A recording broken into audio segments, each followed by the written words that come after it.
ጤና ይስጥልኝ ውድ የኢንፎቴይመንት የዩቲዩብ ቻናል ቤተሰቦች ነኝ ፋሲል ነኝ። ዛሬ በሌላ ቪዲዮ መጥቻለሁ። እንግዲህ ዛሬ ለየት ባለ ቪዲዮ ነው የመጣሁት። እንግዲህ ሰሞነኛውን በተለይ ደግሞ ከትላንትና ጀምሮ እንግዲህ በይፋ የተጀመረውን የአሜሪካና እስራኤል በጥምር ወይም ደግሞ በጥምረት በጋራ ያደረጉ ያሉትን ከኢራን ጋር ያሉትን ጦርነት በተመለከተ እንደዚሁ አንዳንድ መረጃዎችን ለመንገር ያክል ነው። እርግጥ ነው ከትላንትና ጀምሮ በጣም በርካታ መረጃዎች ናቸው በዚህ ጉዳይ ላይ እየወጡ ያሉት። በይፋ እንግዲህ እስራኤልና አሜሪካ በጥምረት ጦርነቱን አስጀምረውታል። A short time ago, the United States military began major combat operations in Iran. Our objective is to defend the American people by eliminating imminent threats from the Iranian regime, a vicious group of very hard, terrible people. Its menacing activities directly endanger the United States, our troops, our bases overseas, and our allies throughout the world. For 47 years, the Iranian regime has chanted death to America and waged an unending campaign of bloodshed and mass murder, targeting the United States, our troops, and the innocent people in many, many countries. እንደምታውቁት በተለይ በኢራን የኒውክሌር ፕሮግራም ዙሪያ አሜሪካና ኢራን ድርድር ላይ ነበሩ። ሆኖም ድርድሩ በጣም ከባድ ወደ ሆነ ሁኔታ ተዘዋውሮ ነበረ።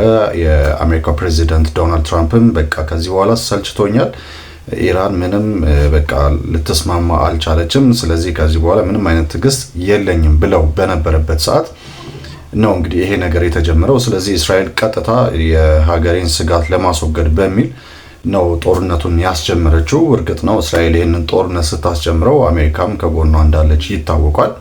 ስለዚህ የተለያዩ ዙሮችን እንግዲህ የተለያዩ ዙር ጥቃቶችን ነው እያደረገች የነበረው። አሜሪካም በይፋ መቀላቀሏን አውጃለች። ስለዚህ እኔ ከእስራኤል ጋር ሆኜ ጦርነቱን በይፋ ተቀላቅያለሁ ብላለች ወይም አስጀምሬያለሁ ብላለች። እንግዲህ ከዛ በኋላ የተለያዩ አይነት መረጃዎች ናቸው እየወጡ ያሉት። በጣም በየደቂቃው በየሰከንዱ ብዙ አይነት መረጃዎች ናቸው እየወጡ ያሉት። እንግዲህ ይህን በተመለከተ ጦርነቱን በተመለከተ እስካሁን የምናውቃቸው ምን መረጃዎች አሉ የሚለውን ነው ዛሬ ይዤላችሁ የቀረብኩት። እንግዲህ እንደምታውቁት ኢራን እንግዲህ በጣም በርካታ የሆኑ ማንኛቸውም የጦር ትጥቆች አሉኝ እና ከዚህ በኋላም የምጠቀማቸው ከዚህ በፊት ታይተው በማይታወቁ የጦር ትጥቆችን፣ ሚሳኤሎችን፣ ሮኬቶችን ማንኛቸውን መሳሪያዎች በዚህ መንገድ እጠቀማለሁ እና እስራኤልና አሜሪካንም እንግዲህ አጠቃለው የሚል ነገር ነበር የተናገረችው። የአሜሪካው ፕሬዝዳንት ዶናልድ ትራምፕ እንግዲህ ከላይ እንደምትመለከቱት በሲቹዌሽን ሩም ውስጥ ተቀምጦ አጠቃላይ እንግዲህ ጦርነቱን እየመራ ይገኛል። እናም እንግዲህ ከጀርባዬ እንደምትመለከቱት የተለያዩ ወታደራዊ እንቅስቃሴዎችን በርካታ አማካሪዎች በዙሪያው አሉ። በእነሱ መረጃዎችን እየተከታተለ ነው እንግዲህ ጦርነቱን እየመራ የሚገኘው። እናም እንግዲህ በዛሬው ዕለት እጅግ አደገኛ በሚባለው ቢቱ ስፕሪት ቦምብ ጣይ አውሮፕላን በኢራን ላይ እንግዲህ ጥቃት ሊፈጸም ይችላል ተብሎ ከአሜሪካ የወጡ መረጃዎች ያመለክታሉ። መሪዋ የተገደለባት ኢራን በበኩሏ እንግዲህ በታሪክ ታይቶ የማይታወቅ እጅግ አደገኛ የሆነው መሳሪያ ገና አልተጠቀምንም፣ እስካሁን ድረስ የተጠቀምነው ዝም ብሎ መሳሪያ ነው፣ ገና ጦርነቱ አልተጀመረም፣ ጦርነቱ አሁን ይጀምራል፣ ዓለም አይታው የማታውቀውን እጅግ ዘመናዊና አደገኛ መሳሪያ እንጠቀማለን በማለት እይታቱም ይገኛሉ። በቀጣይ እንግዲህ በዓለማችን ላይ ምን ይፈጠራል የሚለውን ነገር እየተከታተልን የማድረሳቸው ይሆናል። ታዲያ አሁን ውጤቱ ምን እየሆነ ነው ያለው የሚለውን እንመለከታለን። እንግዲህ ኢራን በዚህ ሰዓት ምን አይነት ሁኔታ ላይ ነው የምትገኘው፣ ሌሎችስ ሀገራት ምን አይነት ሁኔታ ላይ ይገኛሉ የሚለውን እንመለከታለን። እንግዲህ እስካሁን ድረስ በተለይ ደግሞ በትላንትናው ዕለት ጦርነቱ ከተጀመረ በኋላ ቀጥታ የአሜሪካና የእስራኤል ጥምር እንግዲህ ወታደሮች በኢራን ትልልቅ ቤዞች ላይ ነው ጥቃት ያደረሱት። እስካሁን ድረስ በኢራን ውስጥ ከ70 በላይ የሚሆኑ ሰዎች መሞታቸውና ህይወታቸው ማለፉ የተነገረ ነው የሚገኘው። ከነዚህ ውስጥ እንግዲህ 50 የሚሆኑት ደግሞ በአንድ የልጃገረዶች ትምህርት ቤት ላይ እስራኤልና አሜሪካ ባደረሱት ጥቃት ላይ የሞቱ ልጆች ናቸው ተብሏል። ጥቃቶች ስቲል ቀጥለዋል። የአሜሪካም ጥቃቶች የኢራን ጥቃቶች እስካሁን ድረስ የተካሄዱ ነው የሚገኙ ማለት መቁጠር እስኪያቅተን ድረስ ነው እንግዲህ እስካሁን ድረስ መረጃዎች ወጡ የሚገኙት። ከዚህ ቦታ ጥቃት፣ እዛ ቦታ ጥቃት፣ እዚህ ቦታ ጥቃት የተባለ የሚገኘው ማለት ነው። ባለፈው ከነበረው በ12 ቀናት ከነበረው ጥቃት በእጅግ በብዙ ጥፍ የሚበልጥ ጥቃት እየተካሄደ የሚገኘው አሁን በኢራን ላይ። አሁንም እንግዲህ እያስተዋለ የምንገኘው የኢራን አየር መቃወሚያዎች ጥቅም እንደሌላቸው ደግሞ የኢራን አየር መቃወሚያዎች ጥቅም ላይ ይዋሉ እንዳልሆነ ነው። መጀመሪያ የሚያደርጉት እንግዲህ እንደሚታወቀው እስራኤሎችና የአሜሪካ ጥቃቶች በሚካሄዱበት ሳለ መጀመሪያ የሚያደርጉት ምን መሰላችሁ? ኤር ዲፌንሶች ነው ደግሞ የአየር መቃወሚያዎችን ነው የሚመቱት። ከዚህ ቀደም ካስታውስን በነማድሮ ጊዜም እንግዲህ የአየር መቃወሚያዎች ወይ ደግሞ ኤር ዲፌንሶች ምንም ጥቅም ያልነበራቸው መሆኑን እናስታውሳለን። አሁን ደግሞ በኢራን ላይም እንደዚሁ እነዚህ ኤር ዲፌንሶች ጥቅም የላቸውም። በብዛት ደግሞ ኢራኖች የምታስገባቸው ኤር ዲፌንሶች ከሩሲያና ከቻይና ነውና የሩሲያና የቻይና ኤር ዲፌንሶች ያን ያህል ጥቅም እንደሌላቸው ነው የተመለከተ የምንገኘው። እንደነገርኳችሁ ነው ኪፕ አፕ ለማድረግ በጣም የሚከብድ ሲቹዌሽን ነው። በጣም ከባድ ነው ኪፕ አፕ ለማድረግ በየሰዓቱ ነው እንትኖች የሚተኮሱትና በቻልኩት አቅም እያንዳንዱ ሰማራይዝ ያደርኩ ለእናንተ ለማቅረብ ሞክራለሁ። በተለይ ደግሞ በጣም በጥብቅ የሚፈልጓቸው የኢራኑ አያቶላ ካሜኒ ላይ በመኖሪያ ቤታቸው ላይ ከፍተኛ ጥቃት ፈጽመው እንደነበረ ይታወቃል። ከዛ በኋላ ስለ ካሜኒ በጣም በርካታ አይነት መረጃዎች ሲሰጡ እንደነበረም ይታወቃል። መጀመሪያ ላይ እስራኤል እንግዲህ ያው ካሜኒ ተገድለዋል የሚል ማረጋገጫ አግኝቻለሁ የሚል መረጃ አውጥታ ነበረ። ሆኖም ግን በሌሎች አካላት አልተረጋገጡም ነበረ እንደምታውቁት። ከዛ በኋላ የአሜሪካን ፕሬዚዳንት ዶናልድ ትራምፕ ደግሞ የተናገሯቸው ነገሮች ነበሩ ስለ ኢራኑ ስለ አያቶላ ካሜኒ ማለት ነው።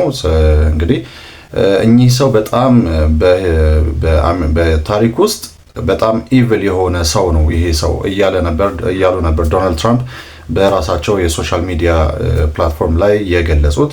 ታዲያ እንግዲህ እኚህ ሰው አሁን መሞታቸው ተረጋግጧል። ይሄ ኢቪል የሆነው በጣም ከባድ የሆነው ሰው መሞቱ ተረጋግጧል የሚል ማስረጃ ነበር የተናገሩት። ምንም እንኳን እሳቸው እንደዚህ ይበሉ እንጂ የኢራን ሰዎች ደግሞ ከኢራን በኩል ያሉ ደግሞ ባለስልጣናት ይሄንን ነገር በይፋ አላረጋገጡም። አሁንም በጥሩ ሁኔታ ላይ ነው ያሉት የሚል ነገር ተናግረው ነበር። እንግዲህ በመጨረሻ ግን መሞታቸውን ራሷ ኢራን አረጋግጣለች። The dictator is dead. The Israelis said it, President Trump said it, and now Iranian state television is confirming it. After more than 30 years ruling Iran as a brutal theocracy, Ayatollah Ali Khamenei is no more. ሰዎች ኢትስ አክቹሊ ኮንፈርም ተደርጓል። አያቶላ አሊ ኻሜኒ ከዚህ በኋላ በህይወት የሉም ወር ደግሞ ተገድለዋል፣ አሳሲኔት ተደርገዋል። ጠዋት በነበረው ጥቃት ሞርኒንግ ላይ በነበረው ጥቃት እንግዲህ መገደላቸው ተነግሯል። ረብል ወር ደግሞ ከነበረው ከፈሻ ውስጥ በአሁን ሰዓት ላይ ቦዲያቸው ወር ደግሞ አስክሬናቸው መገኘቱ ነው የተነገረ የሚገኘው። ከ1979 ዓመተ ምህረት ጀምሮ ኢራንን በማስተዳደር የሚታወቁት አያቶላ ታላቁ መሪ እንግዲህ አያቶላ አሊ ኻሜኒ በአሁን ሰዓት ላይ በህይወት የሉም። ኔታንያሁ ከጥቂት ደቂቃዎች በፊት እንግዲህ በዚህ እንትን ላይ ቀርበው በቲቪ ላይ ቀርበው ተናግረው ነበረ። ያው ሜኒ ሳይንስ አለ ብዙ ሳይኖች አያቶላው እንደሞቱ ይናገራሉ ብለው እንግዲህ እሱን እንደጨረሱ ነው እንግዲህ አያቶላ አሊ ኻሜኒ መሞታቸው ግልጽ የተደረገው። እሳቸውን ቦታ ማን ይቀበላል? ከዚህ በኋላ ምን አይነት ጥቃቶችን ኢራንና አሜሪካ ላይ ልንመለከት እንችላለን? ኢራን በቃ ከዚህ በኋላ nothing to lose ደግሞ ሉዝ የሚያደርጉት ነገር ስለሌለ ኦል አውት አንሊሽ ያደርጋሉ ወይስ ደግሞ ያው እሳቸው መሞት በመከተል ሞራላቸው ደክሞ ወደ እንትን ሊመለሱ ብቻ። ይሄ የምትመለከቱት የኢራኑ መንፈሳዊ መሪ አሊ ኻሜኒ ከተገደለ በኋላ ከፍርስራሹ ሲወጣ ሞሳድ በቦታው ፎቶ እና ቪዲዮ ያነሳው ነውና እስራኤል በሰውየው መኖሪያ ግቢ ውስጥ 30 ቦምብ እንደጣለች ነው አሁን እየወጡ ያሉ መረጃዎች የሚናገሩት። እንደ መረጃዎቹ ከሆነ እስራኤልና አሜሪካ በጣም በጥብቅ መውጣት መግባቱን ሲከታተሉ ነበር። በነገራችን ላይ ፎቶ ልክልሃል የት እንዳለ እኮ ብሏል ትራምፕ። እነሱ ያው ምንም አይሰሙም። ችግሩ የወታደራዊ አመራሮች መች ነው የሚሰበሰበው የሚሉትን እግር በእግር አሜሪካና እስራኤል ሲከታተሉ ነበርና 3 ቦታ የወታደራዊ አመራሮች ስብሰባ ነበራቸው። ኢሚዲየትሊ ያንን ሲያገኙ ነው ፕሬዚደንት ትራምፕ ግሪን ላይት ተሰጠው ለኔታንያሁ እና በዚህ ምክንያት ኢራን ለ40 ቀን አውጃለች። በኢራን የ40 ቀን ሀዘን ታውጇል። ሞቷል አልሞተም ተብሎ በርካታ ውዝግብ ሲፈጠርበት የነበረው የኢራኑ መሪ አያቶላህ አሊ ኻሜኒ መሞታቸውን እንግዲህ በስተመጨረሻ ራሷ ኢራን በቴሌቪዥን ጣቢያዋ ላይ በሰጠችው መግለጫ አረጋግጣለች። እስኪ መግለጫውን ተመልከቱት። ኢና ሊላህ ወኢና ኢለይሂ ራጂዑን። ملت بزرگ ایران، روح بلند پیشوای ملت بزرگ ایران حضرت امام خامنه ای با نوشیدن شهد گوارای شهادت እናም እንግዲህ የአያቶላ አሊ ካሚኒ እንግዲህ ያረጋግጣችው ኢራን ለ40 ቀናት የሐዘን ቀን አውጃለች። ይህንንም ተከትሎ ኢራናውያን በቴህራን ከተማ አደባባዮች ላይ እየወጡ የካሚኒ ግድያ ተከትሎ ሐዘናቸውን እየገለጹም ይገኛሉ። በቀጣይ እንግዲህ እሳቸውን ተክቶ የእሳቸው ልጅ ሙጅታባ አሊ ካሚኒ አባቱን ተክቶ ሀገሪቱን ይመራል ተብሎ እየተጠበቀም ይገኛል። በጉዳዩ ላይ እንግዲህ አዳዲስ መረጃዎችን እየተከታተልኩኝ የማደርሳቸው ይሆናል። እንግዲህ ይሄም ብቻም አይደለም፣ በርካታ የሆኑ የኢራን የጦር መሪዎች የጦር ጀነራሎች ወደ 40 የሚያክሉ የጦር ጀነራሎች እና ከዛ በላይ መገደላቸው ተሰምቷል ማለት ነው። ኢራን ይህንንም እንዳረጋገጠች ታውቋል። እንግዲህ የኢራን የዕጣ ፈንታ ምን ይሆናል? ከዚህ በኋላስ እኚህን ሟች አያቶላውን ካሜኒን የሚተካቸውስ ማን ይሆን የሚሉ በጣም በርካታ የሆኑ መረጃዎች እየወጡ ነው ያሉት። ከዚህ በተጨማሪ ኢራን እንግዲህ ለተከፈተባት ከፍተኛ የሆነ ጥቃት ምላሽ የሰጠችባቸው አይነት መንገዶችም አሉ። የተለያዩ አይነት ገልፍ ሀገራት ላይ የአሜሪካ ቤዝ ይገኝባቸዋል ያለቻቸው ገልፍ ሀገራት ላይ እንደነ ባህሬን፣ ኳታር የመሳሰሉ ሌሎችም ሀገሮች ላይ ጥቃት ከፍታለች። በዚህም ደግሞ በርካታ የሆኑ እንግዲህ ጥቃቶችን በድሮኖች በሚሳኤል በመታገዝ በሮኬቶች በመታገዝ እየፈጸመች እንዳለ እየታወቀ ነው ያለው።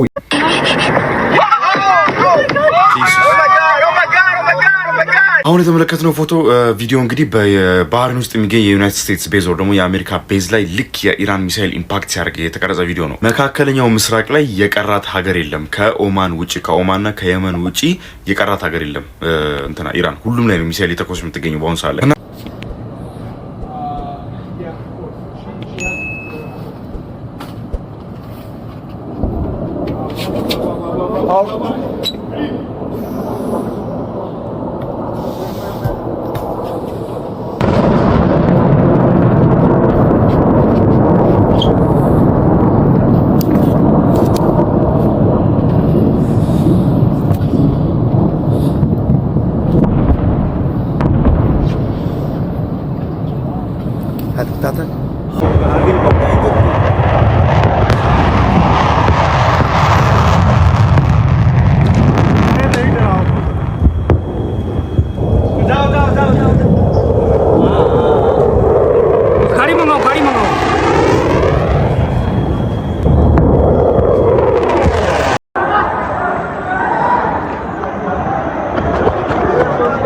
साइड पे हो जाओ, साइड पे भागो। वो माने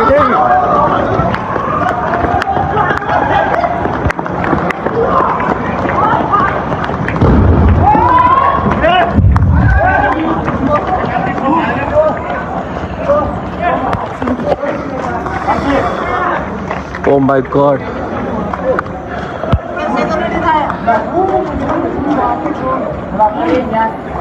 Guys, look at other. Look at other. Look at other. Look at other. Anything here? እንግዲህ እንደዚህና እንደዚህ የመሳሰሉ ዜናዎች ናቸው እየወጡ ያሉት። እንግዲህ ምንድነው ከዚህ የተረዳነው አንዳንድ ነገር አለ። ለምሳሌ ኢራን እዚህ አይነት ከፍተኛው እና በይፋ ጦርነቱ ትላንትና ከመጀመሩ በፊት በርካታ ሀገራት እንግሊዝን ጨምሮ ቻይናም ህዝቦቻቸውን ከኢራን ለማስወጣት ጥረት ሲያደርጉ እንደነበረ ተመልክተናል። መግለጫዎች፣ የተለያዩ አይነት ማስጠንቀቂያዎች ሲሰጡ እንደነበረ ተመልክተናል። ኢራን ይሄ ጦርነት ከተጀመረባትና ጥቃት ከተከፈተባት ጀምሮ ደግሞ የትኛውም ሀገር ምንም አይነት እርዳታና ድጋፍ እንዳላደረገላት ነው እየታየ ያለው። እንደምታውቁት ቻይናን ጨምሮ ሌሎችም ሀገራት የኢራን አጋዦች የኢራን አጋሮች እንደሆኑ ነው ሲናገሩ የከረሙት። ከዚህ በፊትም ቻይና ለኢራን ከፍተኛ የሆኑ የጦር መሳሪያዎችን እንደምታቀርብ ሲነገር ነበረ። ሆኖም ግን አሁን ይህ ጦርነት ከተከፈተ ሰዓት ጀምሮ ግን ምንም አይነት ነገር ከየትኛውም ሀገር አልወጣም፣ ምንም አልተባለም። እርግጥ ነው ትላንትና የቱርኩ ፕሬዚዳንት ረሲፕ ጣይብ ኤርዶጋን በኢራን ላይ በተከፈተው ጥቃት የተነሳ የደረሱ ጉዳቶችን ከተመለከቱ በኋላ በጥብቅ እንዳወገዙ የአሜሪካና እስራኤልን ጥምር ጦርነት እንዳወገዙ ተነግሯል። ከዚህም በተጨማሪ ደግሞ ኢራን እነዚህን ገልፍ ሀገራት የማይመለከታቸውን ገልፍ ሀገራት ለምን ትደበድባለች የሚል ከፍተኛ ውግዘት እንግዲህ እንደተናገሩ ትላንትና ተሰምቷል። ከዛ ውጪ ግን ያሉ የትኞቹም ሀገራት ምንም አይነት መልእክት አላስተላለፉም። ሆኖም እኚሁ የቱርኩ ፕሬዚዳንት ግን በኢራን ላይ የተከፈተው ነገር የኢራንን ሉዓላዊነት የሚጋፋ ነው፣ ስለዚህ ጦርነቱ በአስቸኳይ መቆም አለበት፣ ለሰላም የሚደረጉ ዲፕሎማሲያዊ ውይይቶችን በተመለከተ እኔ ዝግጁ ነኝ እና በሰላም ጉዳዩ እንዲጠናቀቅ በተለይ ደግሞ እስላማዊ ሀገራት ይህንን ጉዳይ በአፋጣኝ እርምጃ እንዲወስዱበትና ጉዳዩ በሰላም እንዲፈታ እንግዲህ የቱርኩ ፕሬዚዳንት የራሳቸውን የሆነ ጥሪ አቅርበዋል። ይህንንም ለማድረግ ጥረት እንደሚጀምሩ ነው ያስታወቁት። ከዛ ውጭ ግን ማናቸውም ሀገራት ምንም አይነት መግለጫ ምንም ፍንጭም እስካሁን እየሰጡ አይደለም። ኢራን እንግዲህ ስለዚህ ያሏት ወዳጆች ያው ከቃላት ባለፈ ምንም አይነት ተግባር እያከናወኑ እንዳልሆነ ነው የሚታወቀው። እርግጥ ነው በየመን የሚገኘው ታጣቂ የሁቲ እንግዲህ ታጣቂዎች ጦርነቱን እንደሚቀላቀሉና የትኛውም አይነት ባህር ላይ የሚመጡ የትኞቹን በእነሱ በኩል የሚያልፉ መርከቦችን እንደሚመቱ አስታውቀዋል። ጦርነቱን በይፋ እንደሚቀላቀሉም ጭምር ተናግረዋል።